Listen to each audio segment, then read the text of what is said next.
அத்தனை அன்பான சொந்தங்களையும் மற்றும் ஒரு காணொலியோடாக சென்றிருக்கின்றோம். அதாவது குறிப்பாக சொல்ல போனால் மத்திய மாகாணத்தினை பொறுத்தவரையிலே பல இடங்களிலுமே பல ரீதியான பாதிப்புகள் இந்த அனர்த்தத்தினால் ஏற்படுகிறது. குறிப்பாக கம்படை இலவத்துறை என்கின்ற கேட் பள்ளி என்று சொல்ல முடியும். அதற்கு முன்னால் இருக்கின்ற பகுதிகளை நாங்கள் ஸ்கை தமிழூடாக விஜயம் செய்து பார்த்தபோது பல இடங்களிலே மிகவும் மக்களினுடைய அழிவு, மக்களினுடைய உடைமைகளின், மக்களினுடைய வாழ்வாதாரம் என்பகின்ற பல அடிப்படையிலே இழப்பு மிக பாரியதாக இருக்கிறது.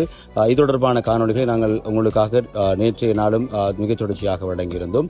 600க்கும் அதிகமான மக்கள் பாதிக்கப்பட்டு இப்பொழுது அனர்த்த முகாம்கள், அதே போன்று இங்கே இருக்கின்ற பள்ளிவாசல்களை தங்க வைக்கப்பட்டிருக்கிறார்கள். அவர்களுக்கான உணவுகள், அவர்களுக்கான அத்தியாவசிய தேவைகள் அனைத்தும் பள்ளிவாசலூடாக நிறைவேற்றப்பட்டு வருகிறது என்பதை நாங்கள் ஞாபகம் ஊட்டிக் கொள்கின்றோம். உங்களுடைய பல ரீதியான நிவாரணப் பணிகளை நீங்கள் மேற்கொள்ள வேண்டுமாக இருந்தால் தொடர்ந்தும் இவ்வாறான இடங்களுக்கு சென்று உங்களுடைய நிவாரணப் பணிகளை மேற்கொள்ளுமாறு அன்போடு நாங்கள் கேட்டுக்கொள்கின்றோம்.